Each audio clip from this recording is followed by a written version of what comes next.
From the accidental rise of illegal building techniques and making obvious mistakes in licensed themes, LEGO isn't exactly perfect. But did you know they've actually used illegal techniques in their sets before? The first one is in the police car set from 1973. The siren on top was placed there by shoving it in between two studs, which is highly illegal. What makes certain building techniques illegal, you ask? Well, if the technique causes damage to pieces over time, then it's considered illegal. And putting a plate in between two studs like this is one of the easiest ways to ruin a plate piece. So yeah, it's illegal. But LEGO didn't realize this for a long time. Illegal building techniques only made a name for themselves sometime in the last 20 years. So sometimes sets from before then use illegal techniques, like this police car. It was pretty common to find this exact technique in sets from the 70s. Like another set that has it is the Photo Safari set from 1977. This set is another vehicle, and just like the siren on the police car, there's a plate stuck right in between two studs. Since LEGO didn't know this was illegal yet, we kind of have to give them a pass. I mean, the set is literally almost 50 years old, so we can't be too mad. But remember before how I said LEGO breaks these rules a lot? Well, the illegal techniques aren't just in sets from the 70s. You can also find them in modern sets too, like the LEGO Star Wars Mini AT-AT set from 2003.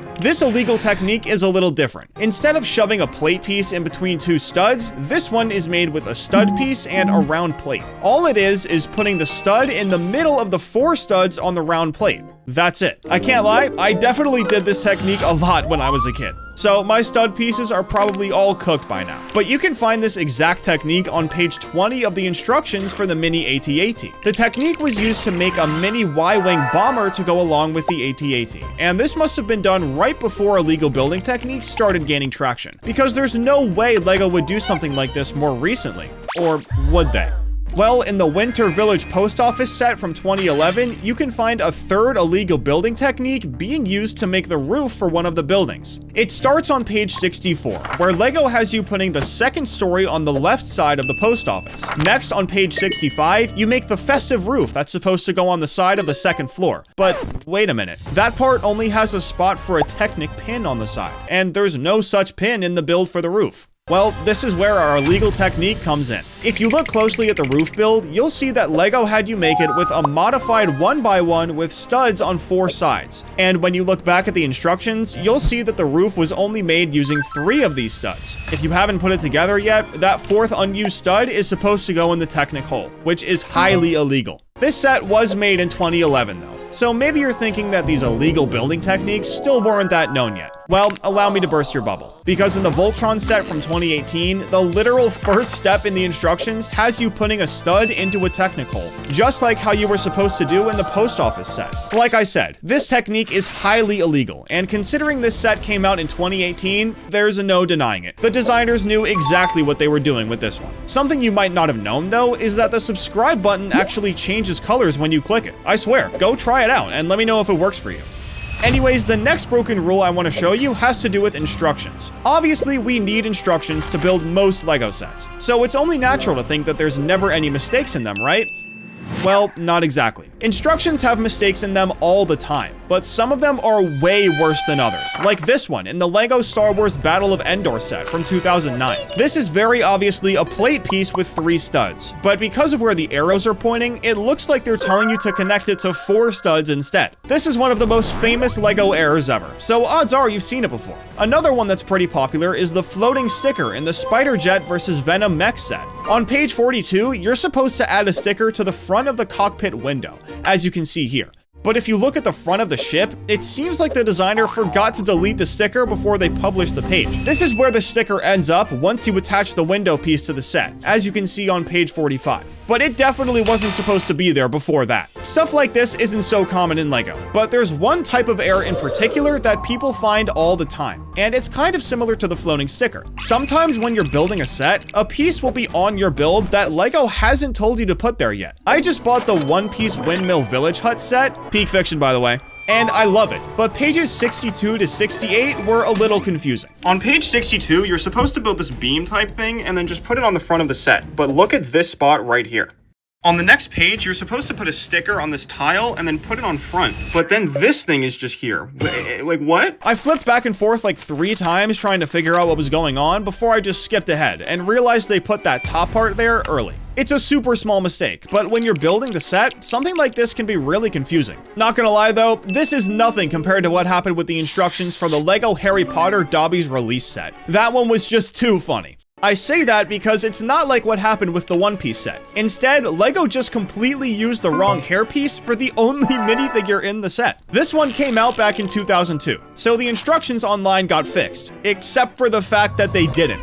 Now, Lucius has the right hairpiece, but he doesn't have a cape. I mean, the hairpiece mistake is one thing, but he literally had a cape in the first version. So how did it end up deleted in the second one? This one is super funny, and I know we're all in a good mood right now, but unfortunately, I'm gonna have to ruin it, because it's time to talk about stickers. Yeah, I know, none of us like them, I get it, but there's a broken rule here, just like with everything else, so just hear me out. I'm not sure exactly when LEGO made this decision, but somewhere along the road, they decided that stickers shouldn't ever go across more than 1 brick. I can kind of understand it, I guess, but they still did it in the airport set from the town theme. The set only comes with like 5 stickers, but see this one with the arrows on it? Well, this is where it goes in the set, and clearly it's going across 3 different bricks, so that rule definitely got broken. The funny thing about this rule though is that it can actually make some stickers look really ugly depending on what they are. Most of them are in the clear, but when it comes to the Gringotts Bank set from Harry Potter, there's a big problem front and center. Literally. Because of the 1 sticker per brick rule, the sticker for Gringotts was separated into 2. And I mean, just look at it when it's on the set. I know I've talked about it in a different video, but this is downright ugly. I guess it just goes to show how hard LEGO tries not to break certain rules. Like, they really don't want to break this sticker one. And as much as I want to believe that LEGO refuses to make anything related to weapons, military, or 18+ stuff in general, it just isn't true. And there's lots of evidence to prove it. Exhibit A, LEGO Star Wars. Now, I know this one is kind of a cop-out. None of the weapons or ships in this theme exist in real life, so it's not like LEGO's making actual weapons, but I still need to touch on it. LEGO openly made blasters that kill people on impact, swords made of light that can cut people in half, and space stations capable of blowing up entire planets. This doesn't look too good on paper. I hear your point though. None of this is avoidable if you're gonna make anything from LEGO Star Wars. You're right, but clearly LEGO gets to pick and choose what they want to make for this theme. So answer me this. If they can make anything from Star Wars into LEGO, why did they make a minifigure of Anakin right after he was burned alive on Mustafar?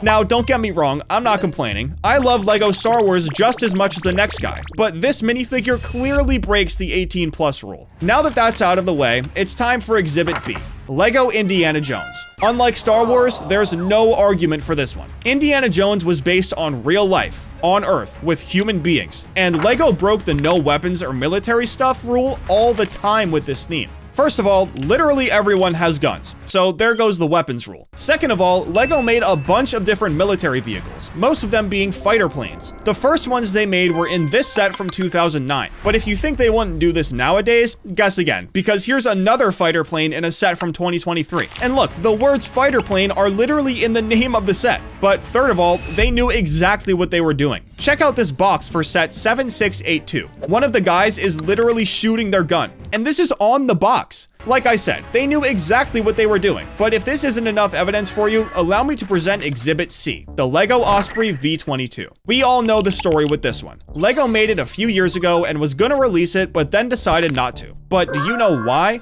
Because it would have broken the military vehicle rule. And sure, you can say this technically didn't break the rule because they never released it, but this set was release ready, to the point where people were able to get them in hand and sell them with the box, instructions, and everything else. So in my opinion, this definitely breaks the military rule. But let me know what you think in the comments.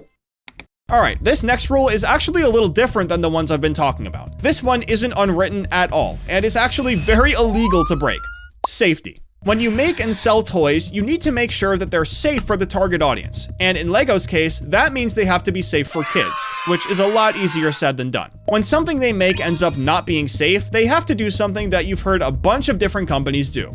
Recall it. Luckily for LEGO, they've only ever had 3 recalls, but they were all pretty dangerous. First, there was a rattle that parents reported became a vacuum and choked their kids. Second is the Explorer Super Truck, which had really pointy axles. These axles could be detached pretty easily, so combine that with the pointiness, and it's a really bad recipe. The third and final recall is the Power Functions remote controller. Apparently, LEGO didn't do too well with cooling, because when you put batteries in this thing, it got hot. I'm not sure just how hot, but it was hot enough that they had to recall it, so I guess it was pretty high up there. Moving on from that though, I want to leave these next few items up to you. I can't tell if they really break any rules, so I want to know if you think they do. And if they do, what rule do they break? The first one is this hack with a LEGO tire. Apparently, if you take this big tire and flip it inside out, you can use it as a cauldron. I don't know if this would fall under illegal building techniques or what, but this feels like it has to be breaking some sort of rule. The second one is in the Gas Balloon Village Attack set, and if you look at the gas, you can see that it's being held up with tensegrity.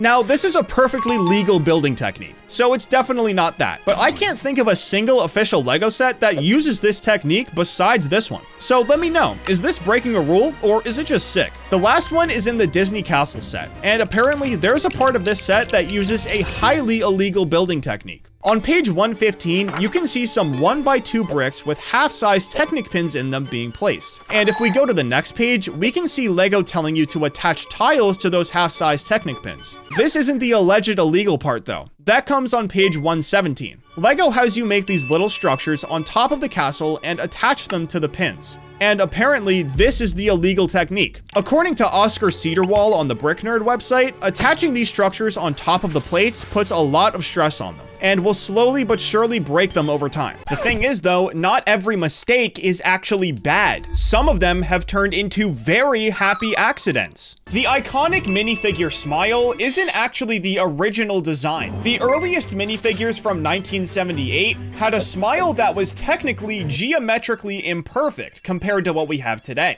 Jens Nygaard Knudsen was rushing to get minifigures out as fast as possible because LEGO wanted to be the first toy company with a space-themed product. And in all the commotion, the smile got messed up and had to be fixed with tiny updates over time. So the version we all know and love now wasn't even really planned. LEGO just came up with it on a whim. But let me talk more about what I said in the intro. Before 1958, LEGO bricks existed, but they were genuinely terrible at staying together. They were called automatic binding bricks, and the binding part barely worked. So customers in Germany started sending complaints to LEGO, saying these bricks don't stick together. What's the point? And in January 1958, Godfred Christensen sat down and made a new design specifically to fix this problem. He added tubes inside the bricks that connected to the studs on top, and that's what created the clutch power that actually holds bricks together so well. The entire stud and tube system that defines LEGO was just a fix for angry customers. But when LEGO picked yellow for the minifigure's skin color, they could have never imagined just how famous it would be. LEGO made minifigures yellow because they didn't want them to represent any specific race, so they picked a color that represented nobody. But that neutral choice became one of the most defining, beloved, and debated things in toy history. The yellow minifigure is now iconic, precisely because it used that yellow color. Now, obviously, these were some pretty big decisions in LEGO's career, but the story behind the headlight brick is the complete opposite. Back in 1979, designer Erling Diderichsen made part 4070, otherwise known as the headlight brick. And the only reason he made it was to put headlights on LEGO cars. But what he didn't realize is that this piece was about to unlock a whole new building technique. That piece became the foundation of SNOT, studs not on top, probably the most important technique in advanced LEGO building. This one piece was in over 2,380 sets, and when Erling sadly passed away in 2023, the community named it the Erling brick in his honor. But the craziest part about SNOT is that LEGO didn't come up with it at all. AFOLs were the one who discovered it. They realized that because of the 5:2 ratio in LEGO brick geometry, you could connect bricks sideways and make them align perfectly. 2 studs wide equals exactly 5 plates tall. So if you turn a brick on its side, the math works out and everything locks together. The community figured this out and ran with it, and now snot is a core technique in every single professional Lego build. But this isn't the only time something like this has happened. Another piece that got completely repurposed by fans is part 54200, better known as the cheese slope. Lego designed it as a simple piece meant for roofs and small decorations, but AFOLs turned it into one of the most used pieces in creative building. People use it as texture, as flooring, as teeth on creatures. It's pretty much been used for anything you can think of. And fans called it cheese because the yellow and orange versions look exactly like a wedge of cheddar. To acknowledge its newfound fame, Lego actually printed this piece with cheese patterns on it, which brought the whole thing full circle.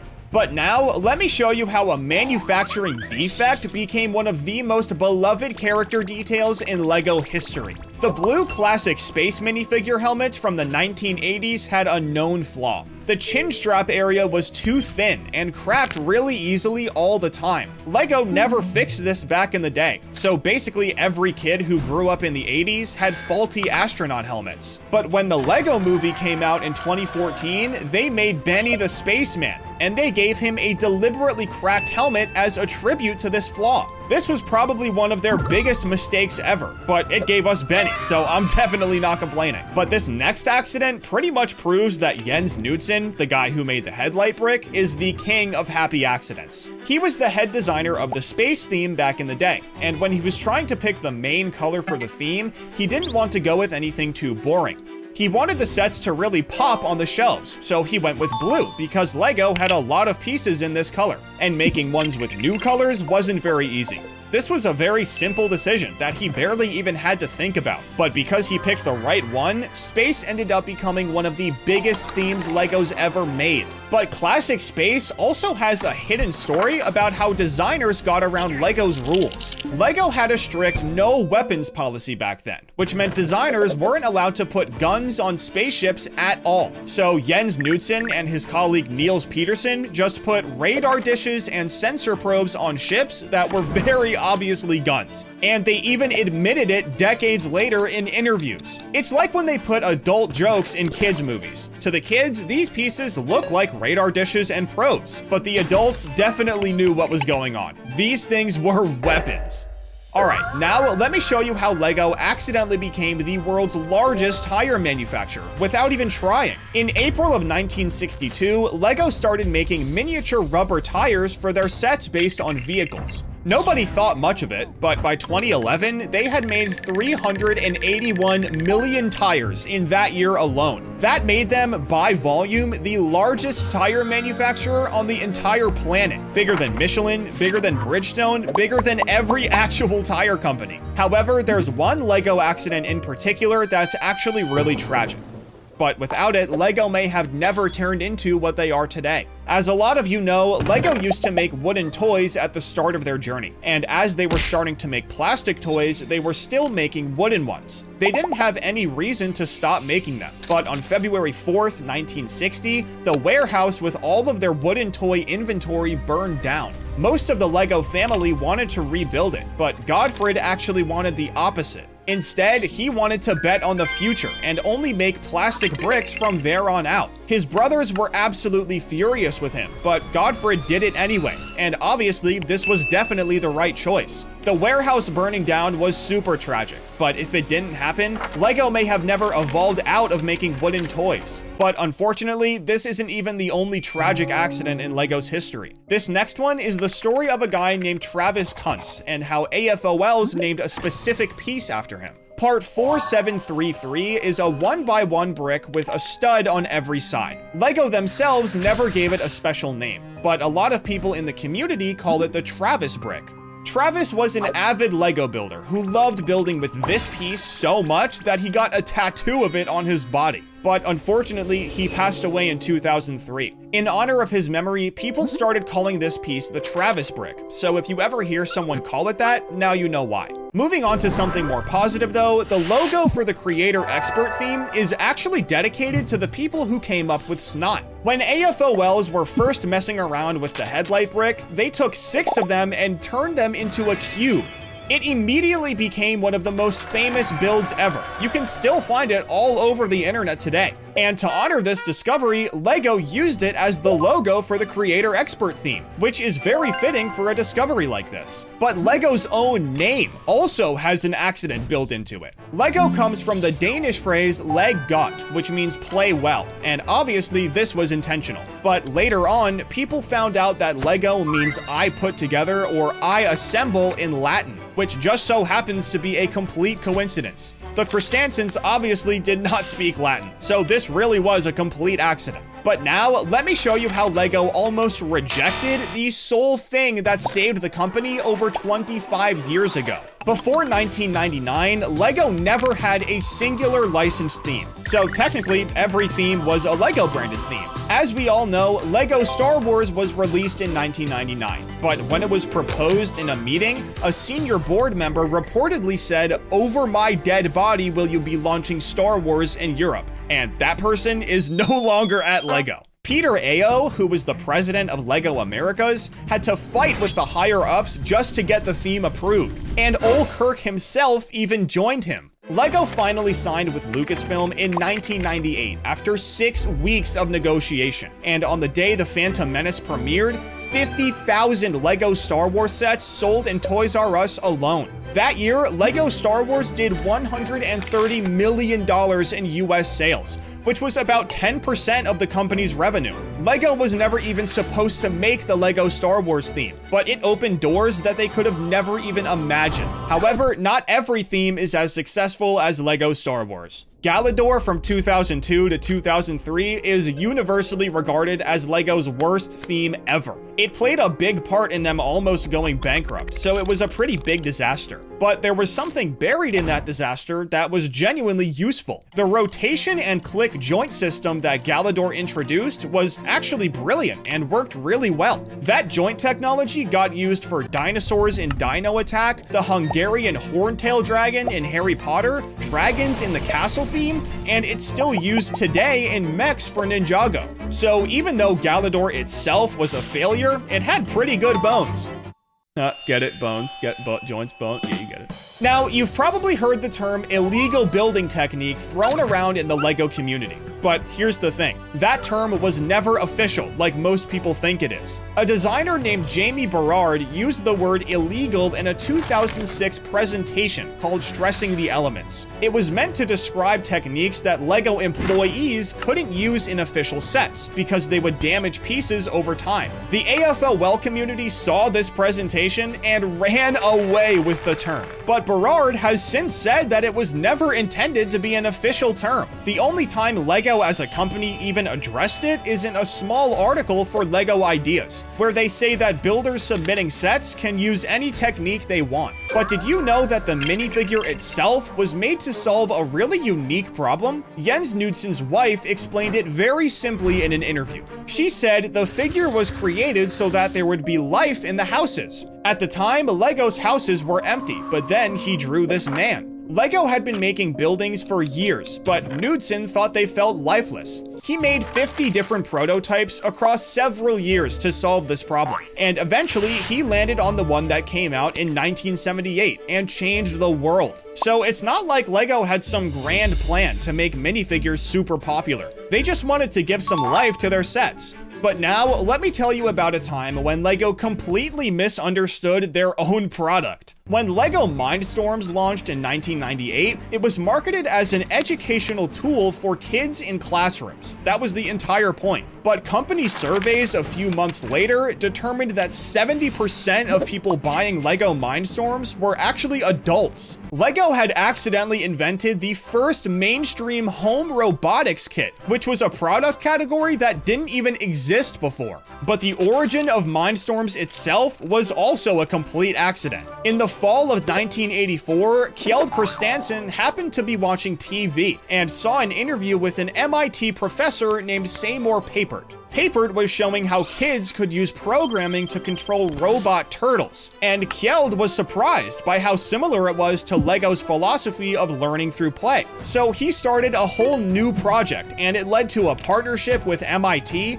the programmable brick, and eventually Mindstorms. The product that saved LEGO's status with adults only exists because the CEO was just chilling, watching TV. But the craziest thing about Mindstorms is that it almost got killed by LEGO's own lawyers before it even got off the ground. Hackers were able to reverse engineer the Mindstorms RCX brick, and they posted the code online. When this happened, LEGO's legal team considered sending cease and desist letters to shut it down, but the Mindstorms team argued that the hacker community embracing the product proved it was worth it to keep going. Hackers only do stuff like this when they really like what a company makes, and since they did it with Mindstorms, it was basically a green light to keep going. But did you know that LEGO accidentally made one of their most important themes by running a test they expected to fail? The LEGO Kuzu site launched as a small experiment in Japan in 2008, and LEGO didn't really expect anything to come of it. They were just throwing the idea at a wall and hoping it would stick. Between 2008 and 2011, only 2 ideas from Kuzu became official sets. But instead of dying, Kuzu exploded and turned into what is now LEGO Ideas,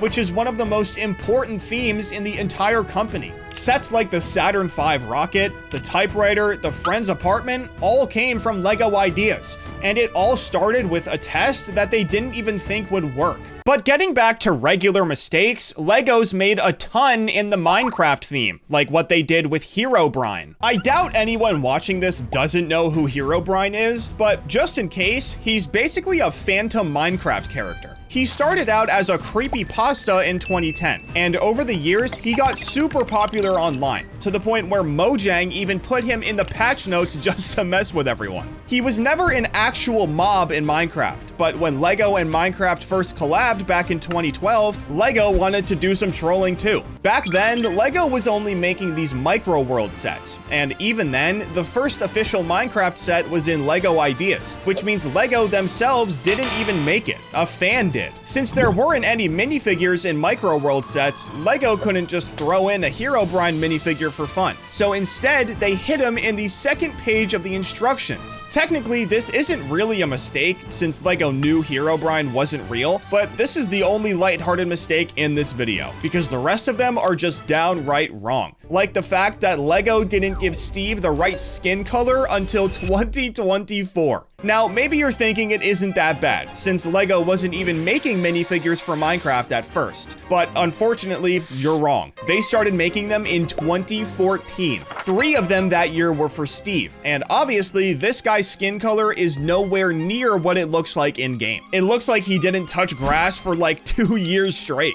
Obviously, the worst part about this is that LEGO took 10 whole years to finally make a Steve minifigure with the right skin tone. And at first, they didn't even make one with a regular faceplate. They made this one where he has camel spit on his face. He came with the Steve's Desert Expedition set, but luckily since then, LEGO's released one with a regular faceplate in 3 sets. So if you want a Steve minifigure with the right skin tone, now's your chance. Obviously, LEGO didn't really know what they were doing in the early days, but a lot of the same stuff from back then is still going on today, like the fact that Creeper minifigures can't connect to studs. When you look at the bottom of them, you'd really think they'd be able to, but apparently that's all just for looks. The first Creeper minifigure came out in 2014, and LEGO's been using the exact same one ever since. Even when they make new Creeper minifigures, like the Charged, Enchanted, or Exploding Creeper, they use the same mold, so none of them can attach to studs. I feel like changing the mold to make it so they can connect to studs is a worthwhile investment, especially since the Creeper sits on a tile in the Creeper's head in the Creeper set. Like, the irony here is insane. Speaking of irony, the fact that there are so many imperfections in LEGO Minecraft is pretty crazy, and they go way beyond stuff like skin tones. These days, the proportions are spot on, besides the times they're not, which I'll get into later. But back when LEGO Minecraft was just Micro World, things were seriously out of whack. They dropped the Village set back in 2013, and when you built it, you ended up with 4 separate builds that you could merge together. But one of these builds shows a snowy mountain, which is definitely not right. Snow slabs only spawn naturally, so technically you shouldn't be able to build them out of LEGO, since you can't do the same thing in-game. There are a lot of examples of this with slabs other than snow, but this is super nitpicky, so I'll just leave it at this one. But this next mistake is undeniable, and it's in the Forest set where they snuck in Herobrine. Shrine. This set is the same as the village set. You make 4 separate builds and put them together. But something I noticed right away is how inconsistent the dirt blocks are. Some of them are 1 plate with a green tile on top, which looks alright, but others are 2 plates with a tile on top, which isn't even close to a perfect cube. Now, some of these are just Lego trying to build a terrain, but the one at the top is literally unquestionable. That thing is nowhere close to being a cube. If you thought dirt blocks and snow slabs were bad though, allow me to introduce you to the 2015 version of a Lego snow golem. This has got to be the worst Lego Minecraft recreation in this video so far. I mean, this thing isn't even close to what a snow golem actually looks like. Obviously, the super small size difference from the bottom block and the middle block would be basically impossible to make in Lego, but that's not even the part I'm mad about. I just think it's insane that Lego used stud shooters for its arms instead of using a piece like this. I do have to give them some credit since snow golems throw snowballs and stud shooters were the only way to make that happen in Lego, but I just can't get over how weird it looks. At least this one happened back in 2015 though, because the fact that Lego thought this would be passable as a baby hoglin in 2021 is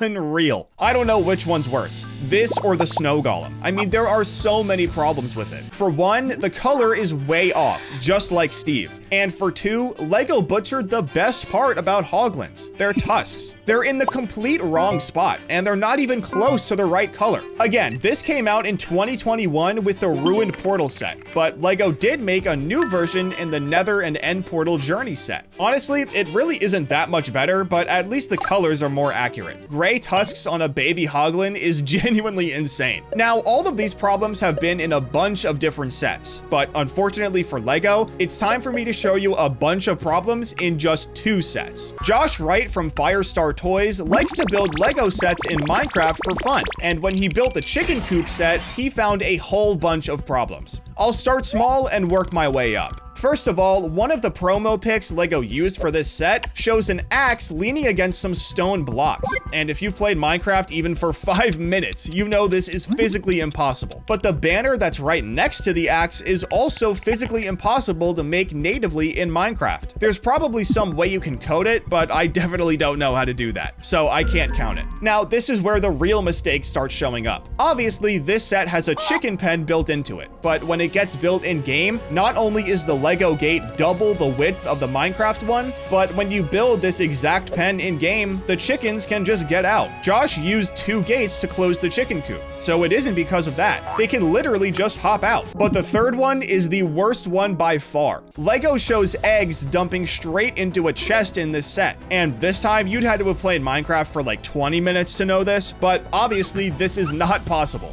Another set Josh built and found problems with is the waterfall base set, and these problems are actually a lot crazier. First of all, the set shows crops growing up a waterfall on what should be sandstone slabs, but there are 2 things wrong with this. First of all, you can't grow crops on sandstone slabs. It's physically impossible. So theoretically, for this to work, you'd need regular sand slabs, which don't exist. But regardless, even if they did, the only crops that can grow naturally on sand slabs are desert crops. But anyways, the Lego bed is 33% longer than a Minecraft one. The Lego bed is 3 blocks long, but Minecraft beds are only 2 blocks long. So the math here is just not mathing. But the worst and also funniest mistake has to be the fact that Lego just left a hole in the roof of the build. Josh did the same for authenticity, but I really can't figure out why there's a hole in this set when there are doors to get inside. I mean, it just doesn't add up. Lego puts stuff in sets that doesn't exist all the time. And another set they did this with was the Nether Fortress set. And the worst part is the mistake is the main attraction of the set. Now, maybe you thought I was talking about the Nether portal, but I'm actually talking about the ghast. At first glance, nothing seems wrong with it, but after you count the tentacles, 1, 2, 3, 4, 5, 6, 7, 8. Yeah, they're missing the 9th tentacle. Most of the inaccurate mobs in Lego are only inaccurate because of how impossible or expensive they'd be to make.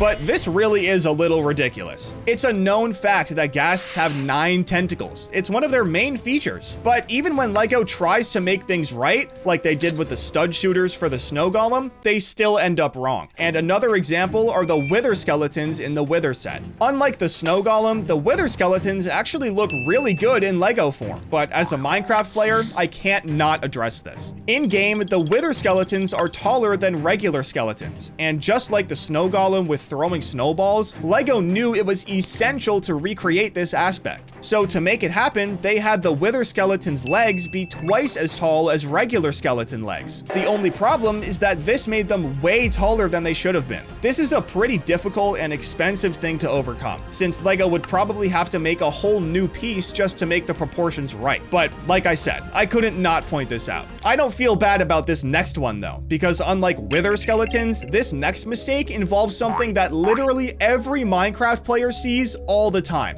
water and lava. In-game, both of these elements have a little bit of texture to them. You know, they're not just one color, but in Lego, they are. Lego uses regular degular blue and red-orange pieces to represent them. And obviously, what I'm about to say next would be really expensive, but couldn't they have just made 1x1 tiles with the design printed on them? Water and lava are like the two most famous things in Minecraft after Steve, diamonds, and dirt blocks, so the least they could have done was spent some money on them. But going back to things Lego's done that just aren't possible in-game, you won't believe what Lego did to the Witch. They released the first Witch minifigure back in 2017, and it was only ever in the Witch Hut set. But that all changed in 2023, when Lego released this version, with a less cool hat, in the Pumpkin Farm set. And don't get me wrong, the mistake here isn't that Lego took away the print on the hat, even though that would technically be a wrong detail. The mistake is that Lego made the Witch's hat removable. To be honest, I thought this update was really cool, but I have to be brutal for this video. This is not possible in-game. Even though I think it's hilarious that you can turn Steve into a witch, this detail is technically wrong. But this next mistake isn't even close to a technicality. It's just plain wrong. Back in 2014, Lego dropped the first Knight set, and it came with a brick-built pig. Now, obviously, a pig would be really hard to make in Lego with all of the different color pixels, so that's not the mistake here. I'm not that mean. But it does actually have to do with the pig's colors. Every piece you build the pig with is supposed to be bright pink, as you can see on Bricklink. But when the Brick Blogger did their review way back in the day, apparently the pig's bricks in their set weren't all the same color. They complained about how this should have been caught by quality control, but to me, it seems like they just got a bad batch, since all of those pieces are supposed to be the same color. But to end this video, let me show you something that isn't technically possible, but is bound to put a smile on your face. In 2020, Lego released the Illager Raid set. It was a small set that came with 5 minifigures, but one of them looks a little familiar. It's a little hard to tell because of the blockiness, but this is actually Kai from Ninjago. And it's absolutely true, by the way. Lego even said it themselves twice in the description for the set online. First, they said, anything can happen when the mysterious Minecraft Kai figure arrives to fight off the hostile invaders. Then they said, a mysterious Kai figure races to rescue the villagers. I mean, there's literal proof.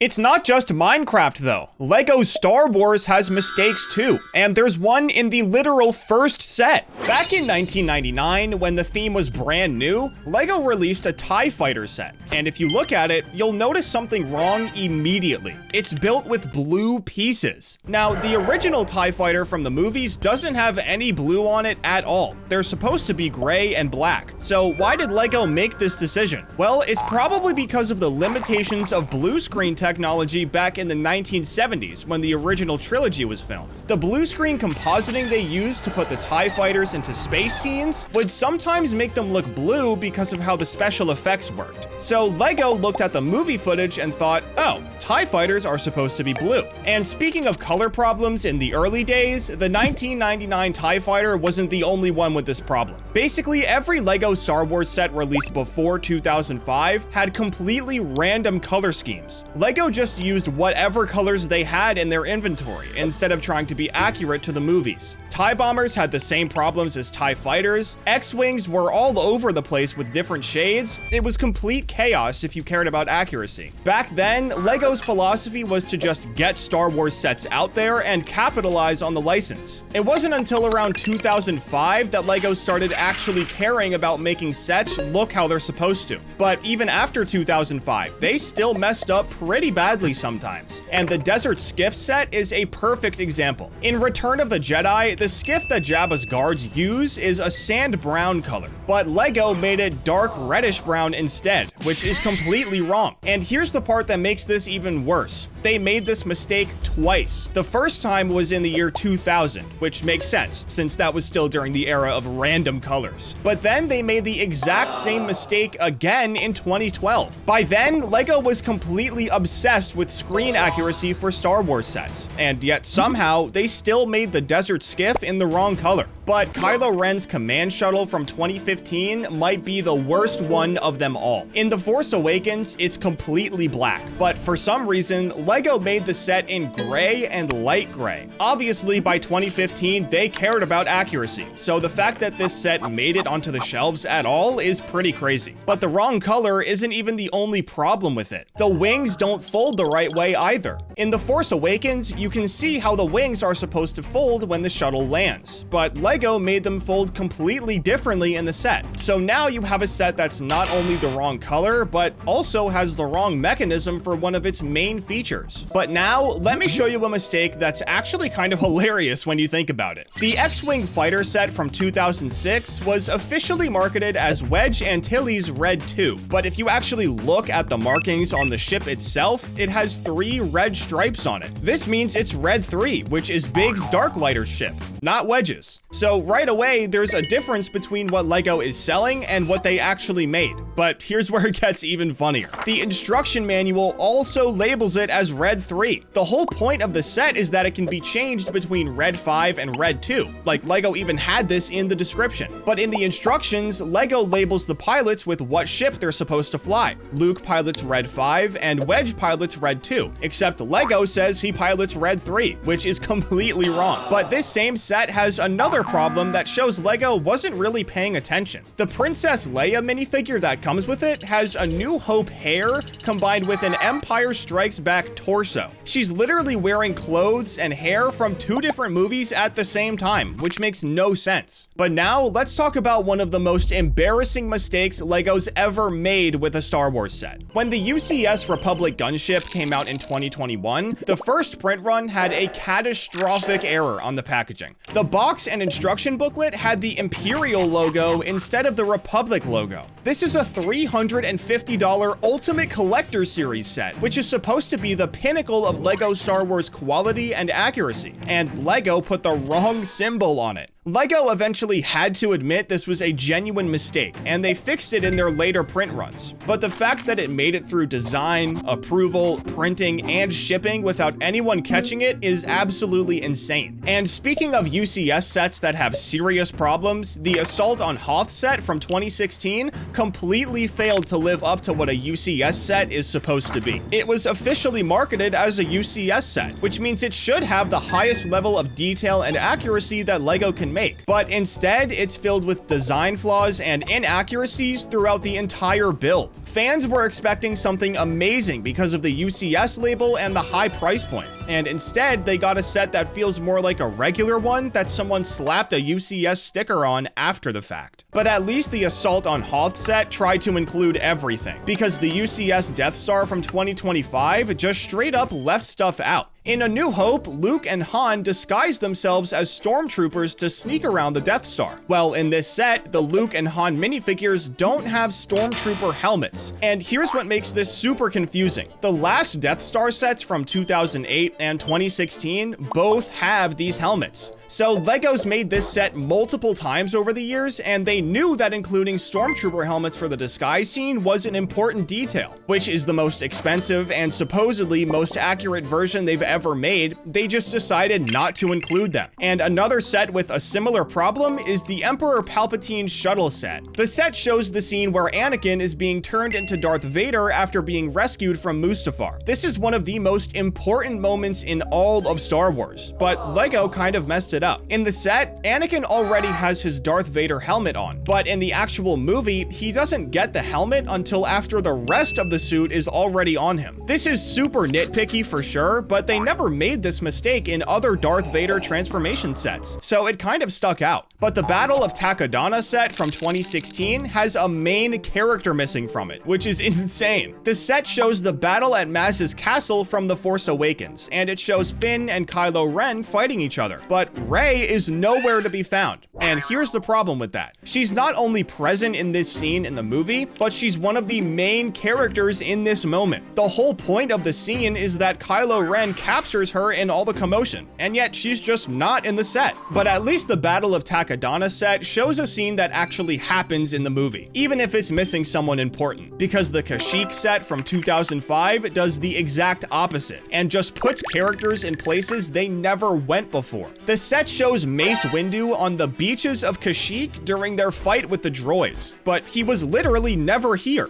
Yoda is the one who goes to Kashyyyk to help the Wookiees. Mace is on Coruscant dealing with Palpatine, and yet here he is in this set. But now let's talk about something that's not technically wrong, but is definitely controversial with fans. In 2025, LEGO released a new version of Jango Fett's ship and named it the Firespray class Starship. Then they released another version called Jango Fett's Starship. Notice what's missing with both of these names? The ship's actual name, the Slave One. Now, this change is obviously because the word slave could be inappropriate for a kid's toy, and I completely understand why LEGO made this decision. But the original 2002 LEGO set was just called Slave One on the box with no issues. So seeing it renamed in 2025 is definitely noticeable and sparked a lot of conversation. Moving on though, let me show you some production errors that happened during manufacturing, starting with one of the weirdest ones I've ever seen. During a certain production run, clone trooper heads were printed with a reddish tin instead of the normal skin tone. This made them look like they'd spent way too much time in the sun without sunscreen. So if you happen to buy a clone trooper set during that specific production run, your clones almost looked sunburned. Some collectors actually think these misprinted versions are kind of cool because they're so weird, but at the time, people were not happy. Speaking of printing errors, one of the most common defects you'll see on Star Wars minifigures is helmet prints that aren't aligned properly. There are physical ridges molded into the helmet piece, so LEGO uses these to line up the print down to the millimeter, but sometimes the printing is off, and once you notice it, you can't unsee it. It's super common for pilot helmets for whatever reason, so you can find a lot of them online. Another printing error that happens sometimes is when an entire color layer is completely missing from a minifigure's design. Modern LEGO printing uses multiple passes to apply different colors for the final design, so they might print black first, then white, then red, and all three layers combine to make the complete image. But sometimes one of those passes just doesn't happen. We can't really know why, but for whatever reason, you end up with a minifigure that's missing an entire color from its design, which makes it look really weird. But the absolute rarest type of factory error is when pieces are molded in the complete wrong color of plastic. This happens when the injection molding machines get loaded with the wrong color, or when there's leftover plastic from a previous production run that contaminates the new batch. There's a famous example of this with a Deadpool minifigure that came out with a gray head instead of red. The head was supposed to be molded in red plastic to match Deadpool's mask, but somehow it got molded in gray instead. These errors are extremely rare because factories have quality control processes that catch this kind of thing. But when they do slip through, they're usually worth a lot of money to collectors because they're so rare. And speaking of color errors that made it through quality control, in 2017, LEGO had one of the most expensive mistakes in their entire history. There was a factory error where they shipped out light gray pieces instead of dark gray in multiple different sets. This affected both Star Wars and creator sets, so it wasn't just one theme that got hit. But because of how big Star Wars was in 2017, a ton of people got the wrong pieces. The color difference between light and dark gray is big enough that it completely throws off the look of any set. This mistake was so bad that it cost LEGO $1 million to fix it, because they had to manufacture replacement pieces and ship them out to everyone for free. It's one of the single most expensive errors LEGO has ever made, and LEGO Star Wars was one of the main themes that got hit with it. But now, let me talk about some things that aren't exactly mistakes, more like missed opportunities. One of the most obvious examples is that Leia's Bespin escape outfit has never been made as an official minifigure. This is the outfit she wears in The Empire Strikes Back, when she's escaping Cloud City with Lando and the others. It's one of her most iconic and recognizable outfits from the original trilogy. LEGO has made basically every other Leia outfit you can think of. The white dress from A New Hope, the Hoth outfit, the Endor outfit, even some of the weirder ones from the newer movies. But for some reason, they've never made the Bespin escape outfit into a minifigure. But another completely obvious missing thing are official Force Ghost minifigures. In the Star Wars movies, when Jedi die, they can appear as blue transparent Force ghosts. We see this with Obi-Wan, Yoda, Anakin, and even Qui-Gon in the Clone Wars. And fans have been asking LEGO to make Force Ghost minifigs for decades. Obviously, they've never done it, since we still don't have any today. But I feel like if they can make minifigs like Orion, they can easily make Force Ghosts. But to end the video, let me tell you about a huge mistake that LEGO barely avoided. When Revenge of the Sith was being filmed, the original script had a scene where Emperor Palpatine used Anakin's blue lightsaber during a fight. LEGO was designing sets based on early information from the movie, and they were super close to including this detail in one of their sets. Other toy companies like Hasbro actually made the mistake and released toys with it, so LEGO barely escaped. They almost made a Palpatine minifigure with a blue lightsaber. Luckily, they were able to change this before production, because obviously Palpatine never used a blue lightsaber in the prequels. Imagine if this actually happened though. No one would ever let them forget it. But what mistake surprised you the most in this video? Be sure to let me know down in the comments, and don't forget to subscribe.